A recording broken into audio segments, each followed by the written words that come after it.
go ahead and kick off part 2 of our Ultimate OTIF series, Improving Your Scores. Awesome. So, if you have been tuning in the last week, you have met me. My name is Allie Trong. I'm the content coordinator here at Supply Pike. And if you're a veteran of our Supply Pike webinars, you know Stacy. She's got 10 years of being in the buyer supplier world, and she's our Senior Director of Retail Strategy. And we're going to be walking through today topics on improving your scores. So we're going to look at the root causes of what is tanking OTIF scores, and we're going to walk through a short OTIF analysis that Supply Pike actually provides for free to anyone who would like to use it. So we have a lot to look forward to. In terms of housekeeping, if you guys have questions, please put them in the chat now and we will answer them intermittently if there's a topic that comes up that could answer it, as well as we will have time at the end. We're going to have a full hour of content, so we're excited to walk through that. And I'll hand it off to you, Stacy. Awesome. Thank you so much, Allie. And like Allie mentioned, if you guys have been to our webinars before, welcome back. So glad to have you guys. You've probably heard me say this before. It takes a village to be a supplier to Walmart. So we help you guys, just be that A+ supplier to Walmart or Sam's Club or Target or Kroger or upcoming soon Amazon. But really quickly, to those of you guys who may be newer to our webinars, we wanted to say hello and give you guys a really quick introduction on who Supply Pike is. We get a lot of questions around that. So we are actually a Northwest Arkansas based software company, and kind of our bread and butter, what we do every single day is we develop cloud-based tools or software to basically help our CPG partners maximize their cash flow. And we do it in a bunch of different ways. We've got a lot of different really great apps that help our teams do this. Really quickly, one of them is called Retail Intelligence, that is really focused around sales, replenishment, forecasting, supply plan, analytics, all that good stuff. We've got another really popular app called Deductions Navigator, and that is really around helping you win back invalid deductions from Walmart or a number of other retailers that we work with, as I mentioned earlier. We also have it at Sam's Club and Kroger. We'll be launching in Target in the next couple of weeks, so get excited for that, and Amazon later on this year. And then finally, we have an app called OTIF Radar, which, as the name implies, is really focused around helping you get to the bottom of your OTIF score, and also, helping you to dispute OTIF fines that come up. So really quickly, again, about us, we work with over 200 different companies. We represent about $25 billion in retail impact across 50 different categories. So, we're all over the place, which we love. And across the screen, you guys should see, a number of brands that we're very proud to consider part of the Supply Pike family. And I say this every webinar. We hope that if this is interesting to you guys, that one day we will be able to add your brand to the Supply Pike family as well. Okay, so as Allie mentioned, this is part 2 of the OTIF webinar series. Kind of part 1, we really learned what the basics of OTIF are, how you calculate scores, how Walmart calculates scores, and really how you can understand what your score means. And you can think of today's course as kind of the 201 course. So now you kind of know where your score is coming from, what those numbers really mean. We want to kind of take a deep dive to understand, what are the different root causes of the potential gaps that you are seeing with your OTIF scores. So kind of part 1 is scoring OTIF, part 2 is identifying the root causes I mentioned, and then part 3 is really improving scores. So what can you do to improve your OTIF scores? So let's go ahead and dive into scoring OTIF. So we really wanted to kind of make sure that we level set with everyone and give you guys a really quick introduction on what are the different aspects that you as a supplier are judged on, and really what within those different branches can actually lower your scores. So by and large, just so you guys know, essentially suppliers are responsible for three kind of different branches. So if you are a prepaid supplier, what that means is that you are responsible for arranging transportation to the Walmart DC, then you are responsible for something called the prepaid on time metric.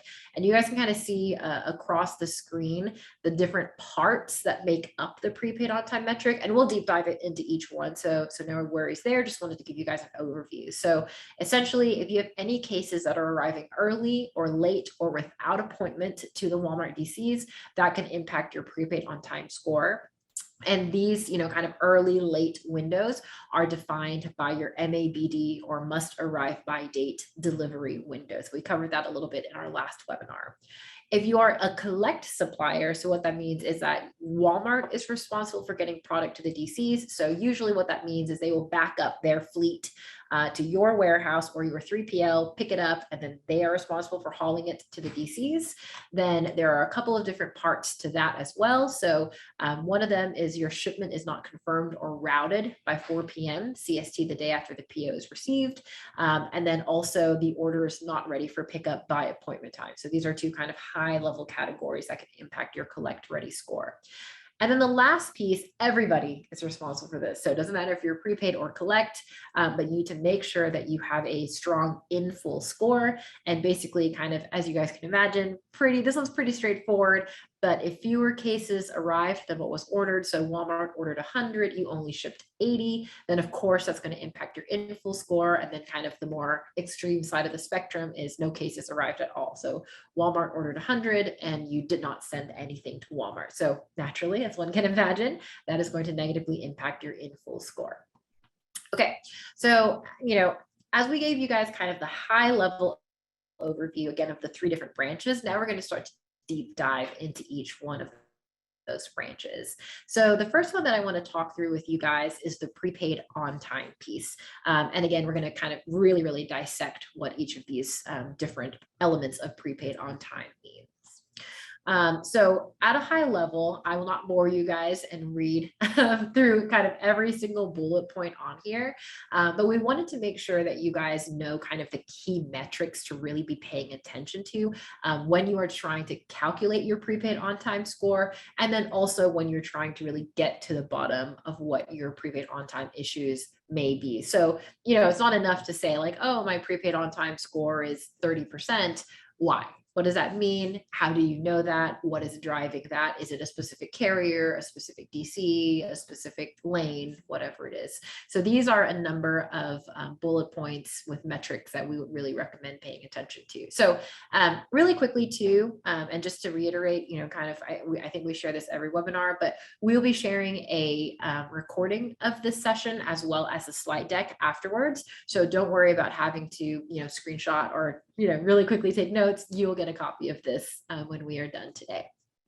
Okay, so really quickly, kind of zoomed out, as we kind of mentioned, your prepaid on time score really depends on your different MAVD delivery windows. So just so you guys know, there are different types of deliveries that you can make to a Walmart DC. And again, prepaid is when you are responsible for getting it to the Walmart DC.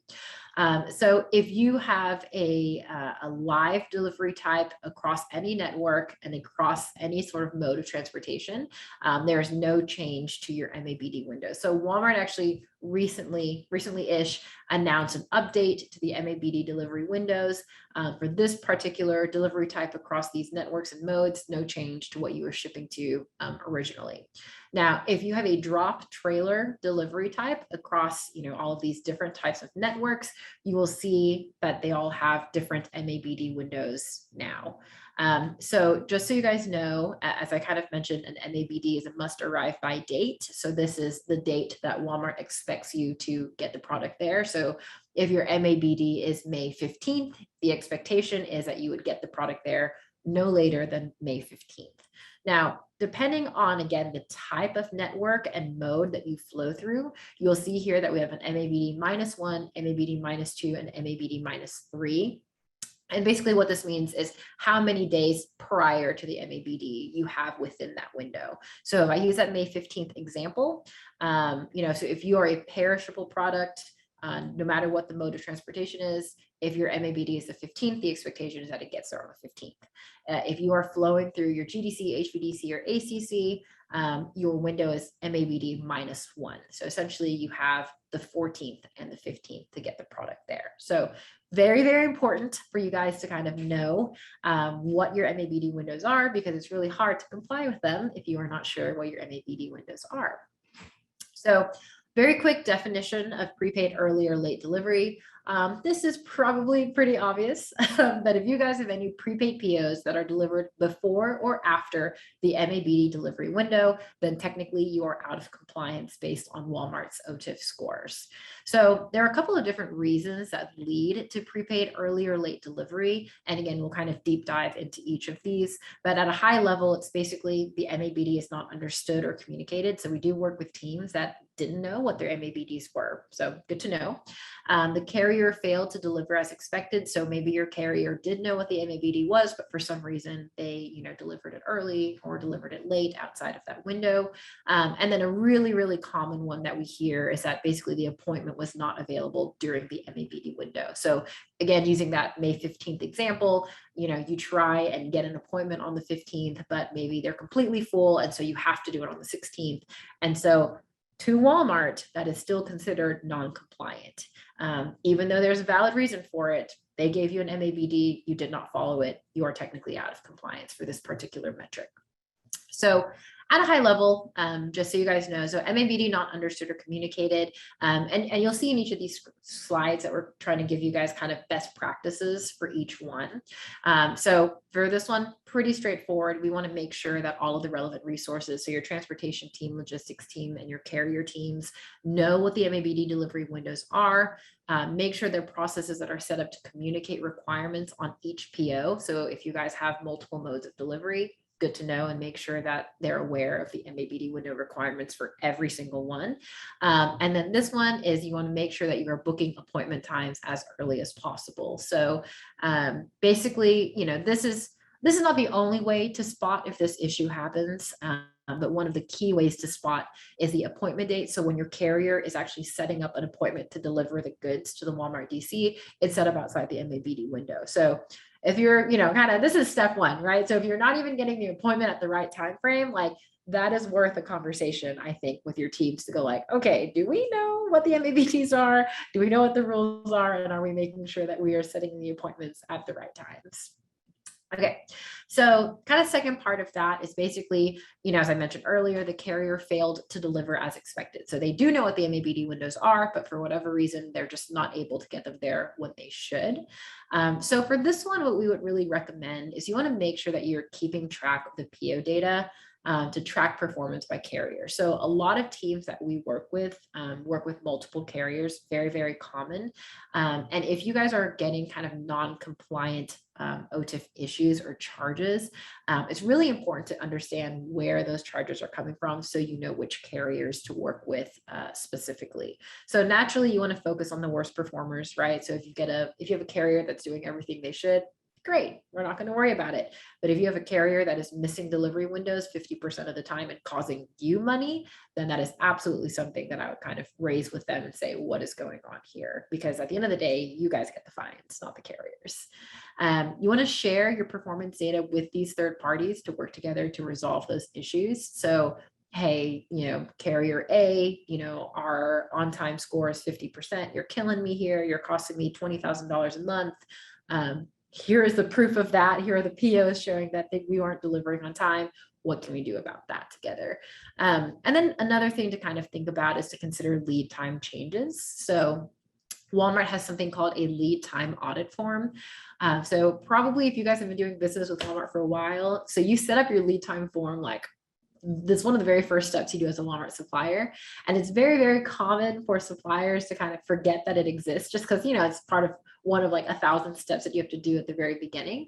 But that actually determines how much time you have to process orders and how much time those, POs spend within those lanes. So your MAVDs are actually kind of created based on your lead time audit form. So if you're consistently having issues with your carriers unable to hit those MAVD windows, you may want to consider looking for your lead time audit form and making updates to that. So you can make updates whenever, I recommend, I think a pretty healthy cadence is at least yearly. You want to take a look at that. With some of our some of our suppliers, we look at it every 6 months. And it's just something that either you should have that saved on file somewhere, or you can reach out to your replenishment team and they should be able to share the lead time audit form with you. So how to spot this one, again, pretty self-explanatory and clear. If you have arrival dates that are happening before or after appointment dates, so the appointment date may be set on the right time, but for whatever reason, again, arrival dates are happening before or after when they should be getting there. So another big one that we hear again a lot of is basically the appointment is not available during the MAVD window. So one thing that, a couple of pro tips that we want to recommend for you guys. So for live unloads, Walmart recommends scheduling within 24 hours of receiving the PO. So make sure that you guys are kind of trying to do this in as timely a manner as possible. A couple of, kind of things that we've learned just doing this for so long and working with so many suppliers is that if you do find that your MAVD window is booked, just using the regular kind of scheduling process, you can actually call DCs and try to get appointment times that way. We do have a list of the DCs with their phone numbers. So if that is a resource that would be helpful, definitely just let us know in the chat and we'll make sure that we share that with you guys. And then the last resort is there is a email address that Walmart has provided to try and help solve this particular issue. So skedexe@walmart.com. You should be able to reach out to them and try to get an appointment within that MAVD window. So generally speaking, again, best practices, what we've seen just doing this for a while is that drop trailers tend to have more available appointments, which kind of makes a lot of sense. For a live unload, obviously you're going to need people that can live unload. So we tend to see, those that are doing drop trailers have a little bit more success, and then live unloads a little bit more difficult, which is why they really recommend that you schedule within those 24 hours. So again, kind of how to spot. So there's a little bit of nuance with kind of the very first point that we were talking about, like teams not necessarily knowing the MAVD windows. So in this particular example, you may see appointment dates that are set up outside the MAVD window, but you should always ask the team that is scheduling appointments to understand why. So is it we didn't know when the MAVD windows were, or is it we do know and we're not able to secure appointments, and that's why we're forced to do it outside the MAVD window. And then you can start to develop strategies to kind of mitigate those challenges. Okay, so the other side of the kind of prepaid on time coin is a prepaid unscheduled DC appointment. Again, fairly self-explanatory, but basically what this means is that a prepaid PO was delivered to the DC without a delivery appointment. And so as part of being a prepaid supplier, we kind of did a whole section on making sure the appointments were scheduled at the right time. There are some carriers that don't know you have to schedule appointments at all. So yes, this actually is a requirement. It is a metric that you can fail on within Walmart's OTIF program. So you always want to make sure that you are scheduling that DC appointment. And again, common cause, third party or logistics team is unaware of this requirement. So naturally, again, kind of as before, a lot of this is kind of table stakes, but we want to make sure that we're throwing it out there for you guys to know. Make sure that all of your resources that are involved in deliveries are aware of this appointment requirement. Even if the appointment time is not available, you still need to schedule an appointment. So obviously you never want to be fined or dinged for anything, but better to be only fined for one piece, which is having a late appointment, than to be fined for multiple pieces, which is you don't schedule it, and on top of that, you deliver it late. So you will actually, Walmart does kind of delineate this, and you will be able to see if there are POs with prepaid unscheduled DC appointment cases. So you'll be able to kind of identify these and decide what the next steps should be. Okay, so that kind of covers the prepaid side. Want to move on to the collect ready piece. And again, friendly reminder for collect basically means Walmart is responsible for delivering goods. So they will back up to your facility, pick up the product, and then take it to their DCs. So one thing that you'll notice with the collect ready piece is that there is no like late or early delivery aspect to it, because once Walmart picks up the goods, it's pretty much out of your hands. So there is a prepaid on time metric, but there is not a collect on time metric. Rather, Walmart utilizes, again, something called the collect ready metric. And this is really kind of built on two pieces. So late routing as well as supplier ship point readiness. So as before, these are, kind of the key metrics to take a look at when you're looking at collect ready. So you'll notice a lot more stuff around routing and confirmed shipments, because again, with collect, you're not responsible for getting it there by the MAVD, but you are responsible for making sure that the product is ready to go when Walmart comes to pick it up. So one thing that I kind of wanted to throw out there just as an insight for you guys, very, very common for us to work with collect suppliers that have very low, like in the 40s and 50s OTIF scores, because, Walmart, still includes the collect on time piece as part of the overall OTIF score. But the key is that you're not liable for it. So Walmart's fleet, does not have the best track record with getting products to the DCs when it should.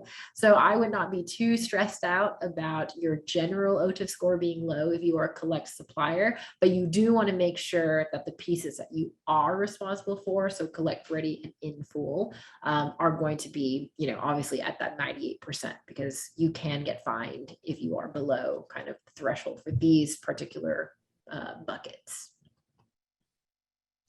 Hey, Mel. Hey, Stacy, if a supplier was charged for the order amount, but it was changed on the original PO, would Walmart be paying a supplier back, or how would they mitigate that process? Because that kind of falls into cases ordered. Interesting. So, and you guys feel free to correct me if I'm wrong, if I'm misinterpreting the question, but it sounds like an order amount was changed. Yes. And probably, I'm going to guess they probably were non-compliant for something. And so sounds like they're getting charges on the original order amount. So it would really kind of depend on how and why the order quantity got changed. So if, for example, it is a cancellation, and it's a cancellation that's the supplier's fault. So let's just say Walmart ordered 100 cases and you did not have sufficient product. And so you only shipped 80 and canceled 20. Even though you shipped that 80 in full and you canceled the 20, Walmart is still going to charge you for the full 20 cases that were non-compliant, because you canceled them for something that was your fault, essentially. Now, if it's a situation where, let's just say, and again, I'm kind of making numbers up here, but let's just say Walmart initially ordered 10,000 pieces, but they ordered it incorrectly, and you work with your buyer on that, and you're like, actually, it should be 1,000 instead of 10,000, and they're like, oh yeah, our bad. And then they update the order quantity to 1,000 and they charge you on the 10,000, then 100% I would fight that with your buyer. So it really kind of depends on, like I said, why was that order quantity changed? If it was something that is, your accountability, basically, so you canceled it or something like that, much harder to fight. If it's something that Walmart was like, yeah, you're right, we shouldn't have sent you an order for XYZ, it should have been ABC, then yes, fight it. Go get that money. Yes, always. Thank you, Stacy. Awesome. Yeah. So moving on kind of to that collect ready piece, we kind of talked about two of the big drivers for collect ready issues. The first one, of course, is late routing. And so the definition of that is that cases on collect POs did not have a request for routing submitted in a timely manner. And Walmart actually does define timely manner. So if it is a manual order that is created more than 30 days before the MAVD, the routing deadline is 30 days prior to the MAVD. For all other orders, your routing deadline is 4 p.m. CST the day after Walmart sends the order. So a lot of teams don't actually know that there's a routing requirement. Sometimes they'll be like, oh, we'll just route it when we, have time or whatever it is. That would be considered late routing issues, and you can be fined on those cases. So kind of the cool thing about late routing is that it's really a low hanging fruit for a lot of suppliers. Once you guys know what when you know what the rules of the game are, you can play the game, right? So 4 p.m. CST the day after you receive the order is really the key time that you guys should know about that. So couple of different causes that bring about late routing. So again, like before, some teams just don't know what Walmart's routing requirements are. Another one is that the order comes in on a holiday or weekend. And then the third one is a second routing request. And we're going to kind of deep dive into each of those. So this one is very similar to what we've talked about before, so I will not wax poetic on it, but essentially you just want to make sure that your team actually knows what those requirements are. So again, for regular orders, it's going to be 4 p.m. CST the day after the PO is sent by Walmart. And then for anything with an MAVD that is 30 days out, it needs to be routed 30 days before the MAVD. Another key thing to do is also make sure that the PO is not held up in EDI or by the receiving system, just because you don't want to create a situation where your team is doing the right thing and routing, but it's getting stuck somewhere in the EDI process, and then you guys are still going to get fined for it. So just be aware and keep in mind that, you know, all of your requests for routing are actually going through. So how to spot this one. So there is a confirmed shipment date and time metric for OTIF. And it's basically, if you see anything that is happening after that 4 p.m. cutoff, the day after the order dates, then you know very clearly, like, hey, this is a big issue. We're not routing when we should be. So again, very, very low hanging fruit. Usually this is one of the very first things that we take a look at with our supplier teams. If you guys are getting hit with compliance around this, usually it's just a very quick kind of retraining of your internal team, and the problem fixes itself pretty quickly. Another thing that is kind of interesting that many teams don't know is, so to Walmart, weekends and weekdays count equally for routing. So the clock does not stop on weekends. So a great example of this is sometimes we will work with suppliers and they will get orders on Friday, and let's just say they're closed on Saturday. So they don't, they get orders on Friday and then they don't route it until Monday when everyone's back in the office, and that's when they catch you. So to Walmart, Saturdays and Sundays still count. So you want to make sure that either if you guys are getting orders on Fridays, make sure you have someone there to route it on Saturday, or you can change what is called your order review day. So this is when Walmart sends your orders in, basically. So if you guys are getting orders on Fridays and Saturdays, you can always ask them to be changed to like a Monday or Tuesday or whatever it is. Another kind of key part to this, again, that not many suppliers are aware of, is so Walmart does ask you to send in your quarterly holiday closings. And what this does is you basically are telling Walmart, like, hey, our office is going to be closed this whole week for Thanksgiving or whatever it is. And so they will not send you orders during that week. So what usually happens is you'll get like a heavier order the week before Thanksgiving week, in our example. And then you won't receive orders at all during Thanksgiving week itself because you guys are closed. If you are not submitting these quarterly closings and you get it on Thanksgiving Day, the expectation is that you're going to route on Friday. And if not, you are out of compliance. The Walmart system does not go and go, it's Thanksgiving, I'm not going to get it for it. They'll get you. So make sure that you are submitting your quarterly holiday closings. There is a form that Walmart requires you to send in, and they do it fairly far in advance. So I want to say that Q4 quarterly closings have already, the deadline has already passed to submit those. But I better late than never. If you guys are able to get a hold of the quarterly holiday closings form and send that in, I would go ahead and do that ASAP. Yes, Stacy, we actually had a participant in the comment section who stole the words right out of my mouth. Q3 supplier closing template just came out, I think, Perfect. Monday on Retailer Link homepage. So that is accessible. Awesome. Thank you. And yeah, you guys, please feel free to hop in the chat and share anything we all learn from each other. So thank you for sharing that. So Q3 quarterly closings, go get it on the Retail Link homepage. Okay, so kind of the last piece of late routing, really common reason that we see happen for a lot of teams is a second routing request. So this is kind of interesting. Again, not many suppliers know this, but Walmart evaluates your routing based on the last shipment confirmation submitted on a PO. So an example of that is, let's just say you get your order on Monday and you route it by 4 p.m. Tuesday. You're doing a great job. And for whatever reason, you need to submit a second routing request, either Walmart canceled the load or whatever it is. And now you've submitted a second routing request for Wednesday. Walmart is only going to evaluate your routing metric based on your most recent shipping confirmation, which is Wednesday. So even though you routed it the first time correctly on Tuesday, Walmart is going to ignore that and they're only going to look at your most recent one. So really key to kind of understand why your team is submitting multiple routing requests, and you can try to avoid it. And then, of course, wherever possible, try to submit those, if there is a secondary confirmation, again, still try to hit it at that 4 p.m. time to meet that cutoff date. So again, very similar to the other ones that you guys have seen. Basically, if your confirmed shipment date and time falls after that 4 p.m. cutoff date, probably a good thing to start digging into and say, okay, why is this happening? Is it because we aren't aware of the requirements or because of some other reason? So just being aware of that. Okay, so then the other one, this one is pretty straightforward, the supplier ship point. And basically what this is saying is that the carrier was not able to secure the load in a timely manner due to a supplier caused issue. So again, because Walmart's fleet is the one backing up to your facility to pick it up, you want to make sure, of course, that your product is staged and ready to go. So again, common causes for this: carrier misses pickup and a ticket is not submitted, or facility is not open, or product is not ready.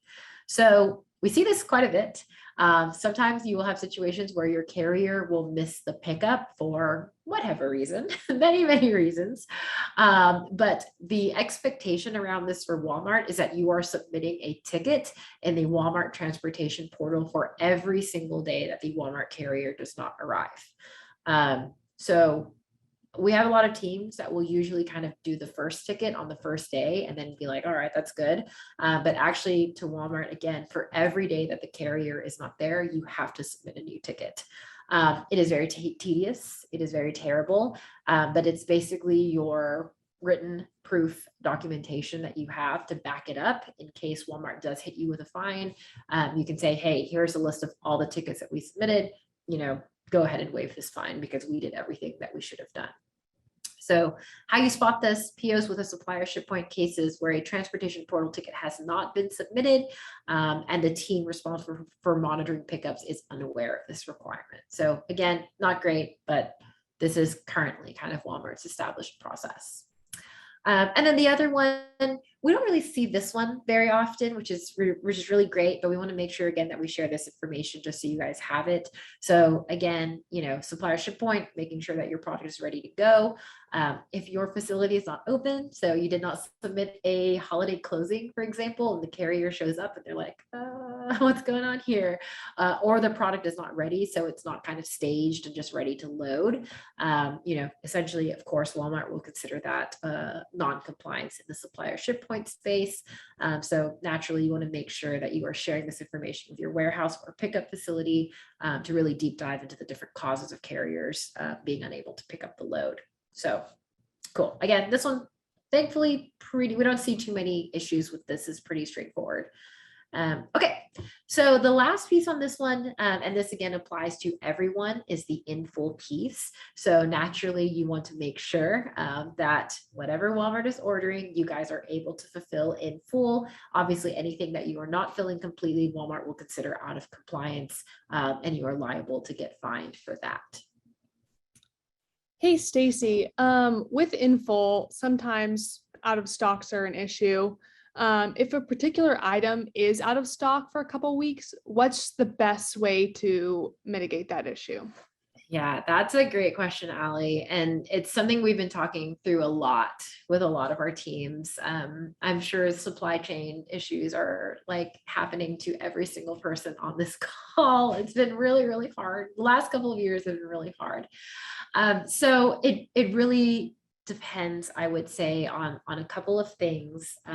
I would say it really depends on basically how rampant is the cancellation. So are you having to cancel total orders, partial orders, kind of making that judgment call? And then the second one is kind of how long are you having to submit these cancellations?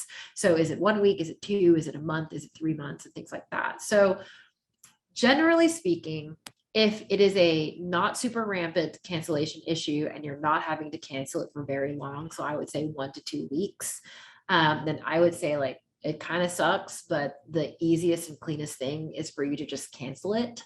I've got some tips around kind of how to cancel it in a good way, and I'll kind of talk through that. But I would say just cancel it because, you know, you really don't want to have to change a replenishment process with Walmart if you can help it. Now, if you do have a longer, more pervasive problem, so, you know, the Ukrainian-Russian war is, you know, halting you from being able to get raw material and you will not be able to ship for the next 6 months, as an example. I would really, really recommend not canceling just for 6 months. In those situations, you probably want to talk to your buyer and your replenishment team, and they actually do have a couple of different levers that they can pull. So one of the things that I've been working with a lot of my supplier teams on is something called order capping. And essentially what it is you can recommend to Walmart, like, hey, you know, I'm either going to have very, very little supply or no supply at all over the next 2 months, whatever it is. Can we try and put a cap on the amount of orders that Walmart is sending to us? So you can say only order a max of 200 units a week or order 0 units a week, whatever it is. So obviously the very clear pro to that is, you know, if Walmart is only ordering 200 and you can ship 200, your OTIF in full fines disappear completely, right? So that's really nice and that's really great. But there are a couple of things to really think about and consider before you take the order capping route. Some practical, some more metaphorical, not metaphorical, but philosophical maybe. But the practical considerations are you're in stock, high risk of suffering, which is kind of duh, but if you're not shipping complete, you know, naturally your in stock and on shelf availability are going to get hit. Another thing to think about is when you do kind of turn the tap back on, Walmart's system is going to go, oh, great, we have, you know, supply and we have all this need. So don't be surprised when you turn the tap back on and you have giant orders at the beginning to kind of refill that pipeline and refill the stores, to be aware of that. And then kind of the more, I can't remember what I said, philosophical, let's go with that word. But the more philosophical, I guess, more, you know, less tangible side, that's a better word. The more intangible side is you really have to be aware of how this will impact your relationship with Walmart. As you guys can imagine, and I'm sure I don't have to tell anyone this twice, but, you know, Walmart kind of has their pick of who they want to work with. And so if you are coming to them and saying, hey, I need to put an order cap on for 6 months or whatever it is, just be aware that Walmart may turn around and go, no, we're not going to do that. And if you can't fulfill me for 6 months, I'm going to have to kick you out. So just kind of know your relationship with your buyer, know how much leverage you have with them, know what the competitive landscape looks like. Is there someone that could swoop in and take your spot?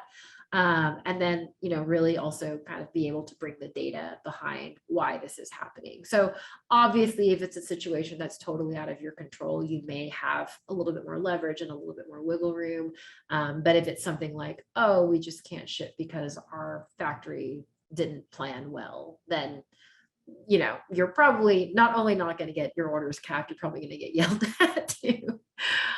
So long-winded answer to say that, again, if it's a shorter, kind of less pervasive problem, I would say just, you know, kind of bite the bullet, take the hit. If it's a longer, more strategic conversation that needs to be had, then order capping is a good thing to think about and consider. But again, kind of be aware of all of the different elements that kind of feed into that. Hopefully that helps. That really helps. And Stacy, tell me if I'm wrong, but could item swap even be maybe an issue, or not an issue, a solution? Yeah. Well, actually, it could be both. It could be both. Yeah. Supplier, it could be an issue. No, that's a great point, Allie. So to those of you guys who maybe, you know, have not read our Supplier Growth Forum recap, highly recommend checking it out. It's on the Supplier Wiki website. But at the Supplier Growth Forum that was held in March, Walmart introduced something called item swap. And they kind of sold it as this like really great thing because they were like, oh, like if you have a new flavor of product or your item is trending on TikTok or whatever, you can replace your item. It's a one-to-one swap. Basically the idea is that you can go to Walmart outside of the line review cadence and go swap out one of your items for a more trending item. And so of course, kind of the nice part is that you're trying to basically capitalize on consumer trends. But the less fun side of the coin that they also hinted at very strongly was also, we can use item swap to swap your items out. If you're not performing, if you're not hitting OTIF goals, if you're not hitting in-stock requirements, we're not going to let you have an empty space on the shelf for 6 months. We're going to swap you out with someone who can have product there. So kind of to Allie's point, potential risk to be aware of. So if you are canceling for 6 months, item swap is a real thing to be aware of. But then also potential opportunity, if you do know you have a product that you won't be able to ship for 6 months, recommend item swap, and you have an alternative product. That's the key, that you can say, hey, Walmart, we're not going to be able to deliver product A because of whatever it is, but we do have product B, which is very similar. We have that in stock, domestically. You can start shipping that next week if you want to. Let's go ahead and swap them out. So great point, Allie. Yes, potential risk, potential opportunity. Just again, really, really be aware of your business and how you can approach Walmart with these different strategies. Yes, thanks for diving deep into that, Stacey. I'll let you continue now. Thanks, Allie. Okay, so I just looked at the clock. I know I don't have a lot of time, so I'm going to rush through this just a little bit. But again, as you guys saw with the prepaid on time and collect ready metrics, here are a couple of different metrics for you guys to focus on with in full. Again, thankfully, pretty straightforward. Walmart says ship 100, we ship 100. So basically, anything that is not in full is anything that was ordered by Walmart that they did not receive. So here are some of the main causes for that. So cases were misreceived by Walmart. So this is more on Walmart's end, lack of product. This is more on the supplier end, and then not using the best cancel reason code.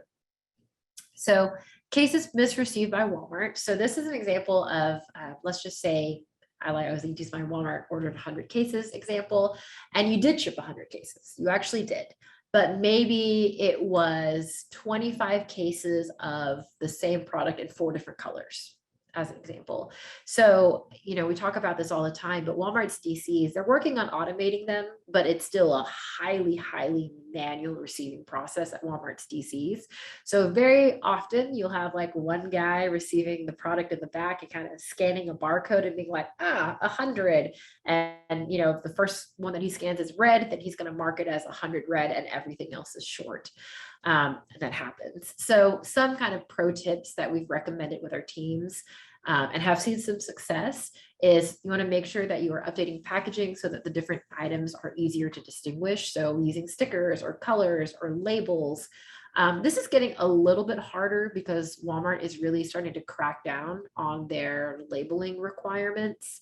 So something that you can kind of work with your buyer on to say, hey, if we were to adjust our packaging in this way, would that still be compliant? Are we going to get hit with SQEP fines? So on and so forth. So be kind of cognizant of that, but relatively easy-ish fix. And then another pro tip for you guys, if you do end up having to fight OTIF fines with Walmart or even deductions, so this will lead not only to OTIF fines, but also deductions.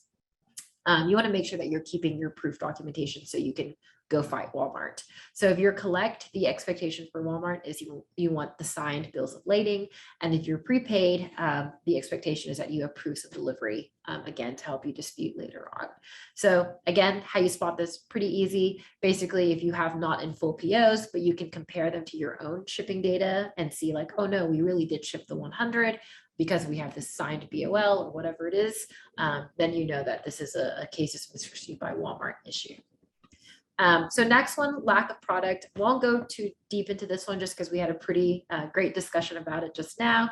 But of course, as you guys can imagine, make sure that you have product. I know it's a lot easier to say than it actually is, but Make sure that you are, of course, reviewing your Walmart forecasts, working with your team to identify any production issues, and then if push comes to shove, considering alternative manufacturers if needed.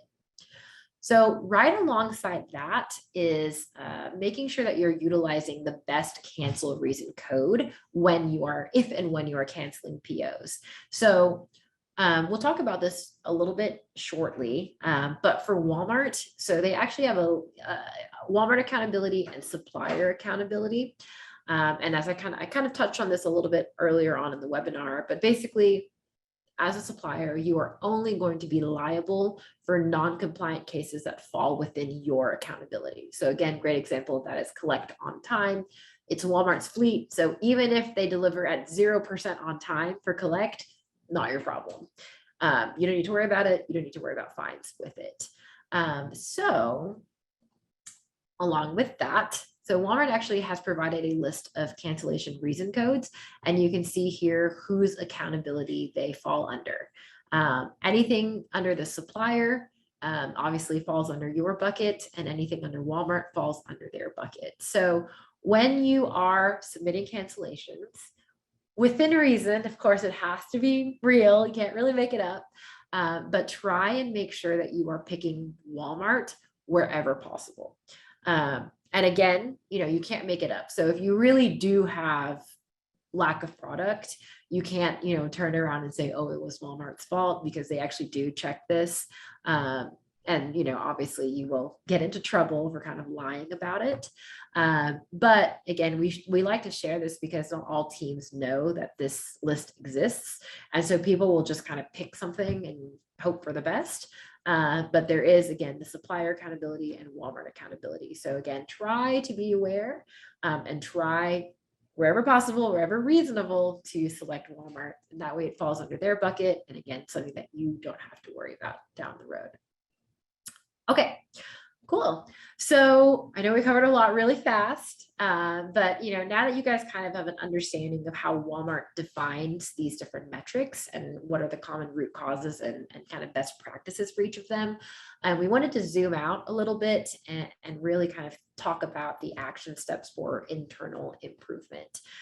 So, kind of first things first is you want to make sure you understand which metrics you are accountable for. So again, we kind of talked about Walmart's bucket and supplier's bucket. It's good to know as a general rule, kind of where your general OTIF score stands. And, you can always work with Walmart on more strategic issues for things that fall in their bucket.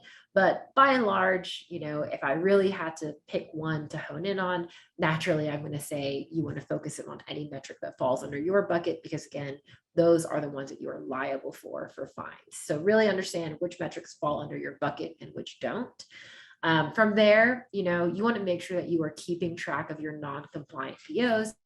So exporting them, reviewing your key data points. You can kind of, create massive pivot charts or pivot tables by item carrier, DC, whatever it is. And, of course, you want to cross-check your data, make sure that it's actually, accurate against what you have with your internal information. One pro tip for you guys that, again, not everyone knows. So OTIF scores are actually a 13-week rolling period. So you can get detailed OTIF data for kind of this week and 13 weeks back. Once we enter next week, you actually lose access to the detailed data from week number 14, and so on and so forth. So you want to make sure that you're going in to the OTIF app weekly and downloading data to make sure that you just have access to the most recent information. So that's kind of a pro tip. Not everybody knows that one, but be aware of that. And then, of course, kind of once you are aware of what the different issues are and kind of what are the number one root causes of why our OTIF score is failing, you want to make sure that you are adapting your processes accordingly. So you want to make sure that you're training your teams internally and externally, and then changing processes as needed.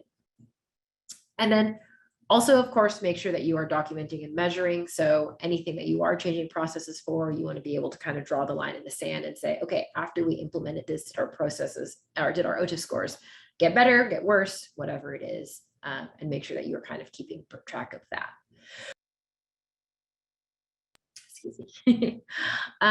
Okay, so I'm going to zoom through this with you guys really quickly, just because I want to make sure that we leave enough time for a couple of questions at the end. But we've talked really briefly about prepaid versus collect. And why we like to bring this up is because there are pros and cons to both. And so sometimes we will work with teams that will be like, I'm a prepaid supplier now, but I'm getting killed on prepaid on time, and it's not something that I think we can improve. Then, hey, go take a look at collect. And vice versa. I'm collect for whatever reason. I'm not getting enough visibility into my supply chain because it's Walmart's fleet. I really want to consider moving over to prepaid. And there are pros and cons to both. And so I just wanted to very quickly give you guys an overview of each of these. So prepaid, we talked about it already. You're providing the transportation, you are managing the logistics, and you are arranging the terms and conditions of freight.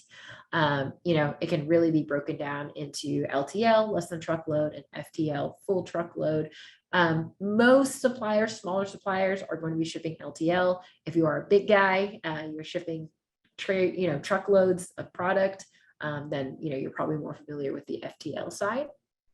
And then collect, again, basically Walmart handles that transportation. You are not responsible for the shipment arriving on time, but you do have to make sure that your order is ready to actually be picked up and that you're routing in a timely manner. So pros and cons of prepaid shipping. As you can imagine, pros, you're in control, right? So you're in charge of handling the transportation and logistics. You're in charge of hiring the carriers. You really have full visibility most of the times into where your product is, when it's landing, and what those issues are. And you can also set the cost of shipping. But the cons are, of course, that it's all on you. So if you're delivering outside the MAVD window, that's your fine to deal with. And then another thing is, naturally, you're always having to monitor your third parties, right? So you're always having to make sure that they're actually doing it correctly because, again, it's all on you. So just consideration to be aware of. And then the pros and cons of collect shipping. Kind of the nice, quote unquote, nice part is that you are not accountable for any poor delivery performance. You're offloading that work to Walmart. But then, as you guys can imagine, the cons are that because you're offloading that to Walmart, you lose a lot of visibility. So all you pretty much can see is, hey, did we route on time? Hey, was our product ready?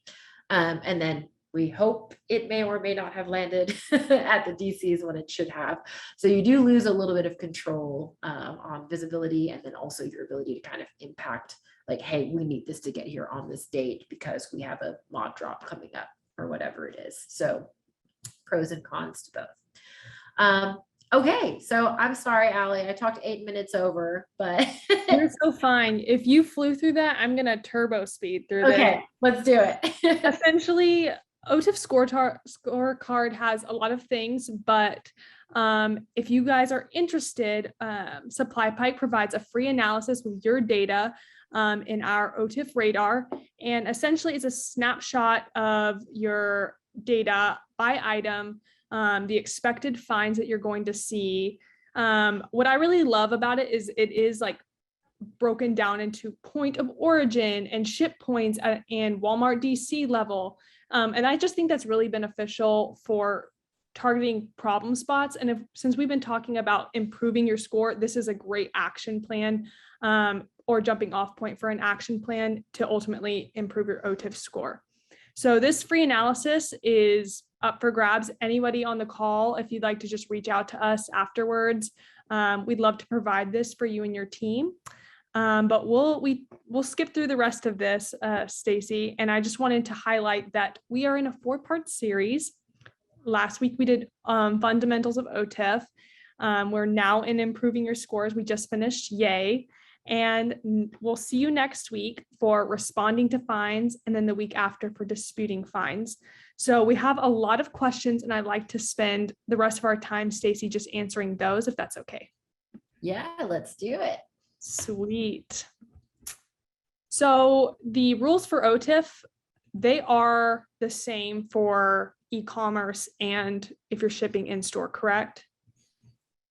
That is a very good question, Allie. So I know for sure Walmart has a brick and mortar and e-commerce OTIF apps. So there are two different well, it's the same app, but you can kind of toggle between the two. I'm actually, that's a very good question. I'm not entirely sure if the expectations are exactly the same, but I can do a little bit of research and find that out. Everything that we covered today for sure is for brick and mortar suppliers. E-commerce, I'm not 100% sure. And if there are any e-commerce suppliers out there, please feel free to kind of drop in the chat if the rules are the same, or if you guys know that there's any difference there. Gotcha. Okay. I think what I've seen, and I could be wrong too, is just it's really based on shipping. So I think if you're collect or prepaid, it would be if you're going through a DC or FC. It should be similar, but again, don't quote me on that either. That's just my best guess. Okay. We'll take that as an action point though, to do a little bit of research on, for sure. Definitely. Stacy, what is the difference between manual and system generated POs when they're talking about routing on time calculation? Yeah, so a system PO is basically going to be something that Walmart just automatically generates. So like a regular replenishment PO. So every week you're going to get it on the same day, kind of the same time-ish. And that's going to be system generated. And then again, that expectation is that you are fulfilling or routing that order by that 4 p.m. cutoff time frame that we talked about. Manual PO is basically something that is created outside of the systematic replenishment POs. So great examples of that are like mod drops, promos, in and out features. So they aren't going to follow Walmart's regular replenishment. They're going to be manually written. And for those, if they are written outside of that kind of 30-day MAVD window that we talked about, and usually that's common. So like you will get a mod drop PO at least 30 days before the mod happens. Then the expectations are that you're going to route 30 days prior to that MAVD. So system generated 4 p.m. CST, manual, again, usually it falls, prior to that 30-day MAVD window. Then it's going to be that 30-day time frame. Got it. Thank you for that. Mm-hmm. Let's see. I had a question I wanted to focus on. Here we are. How do we show missed received when we ship Centerpoint Collect? There used to be a over and short report in DSS, and it's no longer available or it's obsolete. Yeah, so Centerpoint is it's kind of a hot mess. So to those of you guys who are maybe not super familiar, Walmart recently, I think they've got 2 Centerpoint DCs now. I know Colton is one of them, but basically it's like the DC for the DCs. So some will get you'll ship it to a Centerpoint, and then they'll break it out into those DCs, and then from there they break it out into the stores. So unfortunately, it is a little bit harder to get visibility into Centerpoint receipts because you are writing those POs and they're going all the way to the final DC. So it's a little bit harder to get visibility into those. What I would recommend is really rely on your shipping documentation for that. So if you're collect, those signed BOLs are going to be the ones to be able to say, hey, when we shipped it out of our facility, they ordered, 20 red, 20 blue, 20 green. Here's the signed BOL with the Walmart, truck driver signing it and saying those 20 red, 20 blue, 20 green. And then, that is kind of how I would attack it. And then similarly, if you're prepaid, having the proof of delivery should be able to kind of give you the documentation that you need from there. I do know, I think that some Centerpoints actually have some reporting that you may be able to ask for because they did remove a lot of reporting out of DSS recently. So you may be able to request that directly from the Centerpoint. Gotcha. And we have a question about how you obtain proof of delivery. And I've seen this in a lot of our webinars. That is a tricky document to get your hands on. What is the best way to do that? Yeah. So if you are collect, I would say it's very, very difficult to get your proof of delivery. The good thing with that is that Walmart, if you're trying to dispute fines for either OTIF or deductions or whatever it is, if you're collect, there is not really an expectation that you provide a proof of delivery. So if you're a collect supplier, if you have a bill of lading, that should be enough proof for you to go and fight those fines and get your money back. If you are a prepaid supplier, your carrier should be able to provide the proof of delivery for you. So if you're shipping FedEx or Old Dominion or CH Robinson, whatever it is, they should be able to provide that proof for you. Usually they'll have portals, carrier portals that you can kind of log in and pull that down. Some we know will work through like an account manager, and you can request that from them through email. One key thing that I would be cognizant of is that there's actually a lot of portals, and we do a lot of carrier portal integration, so we can actually automatically pull that for you in our apps. But one thing that we find a lot of is a lot of carrier portals will have like expiration dates on their PODs. So they'll only store them for 90 to 180 days or whatever it is. So if you're trying to dispute something older than 90 or 180 days and you log into that portal and you put the PO number in, it's not going to be there because they've purged it out of their system. So kind of a way around that is either like the OTIF app, either be downloading your documentation like on a certain cadence, like monthly or biweekly or whatever it is, or alternatively, you can work with a company like Supply Pike or whoever, but we automatically pull and store documentation for you indefinitely. So you don't have to like worry about like, oh, darn it, I forgot to download this 90 days ago or 91 days ago, and now I don't have access to it anymore. So we can do all of that for you. That's so helpful. Stacy, we are over time, but I just wanted to thank you for running us through all this content. It's super helpful. And if we did not answer your questions, y'all, we will be getting to you later today. These are our real emails. If you guys have any other questions that were not in the chat, but just thank you all for tuning in and joining us on this Wednesday afternoon. Awesome. Thanks, everybody. Thank you. See you guys next week. Bye, y'all. Bye.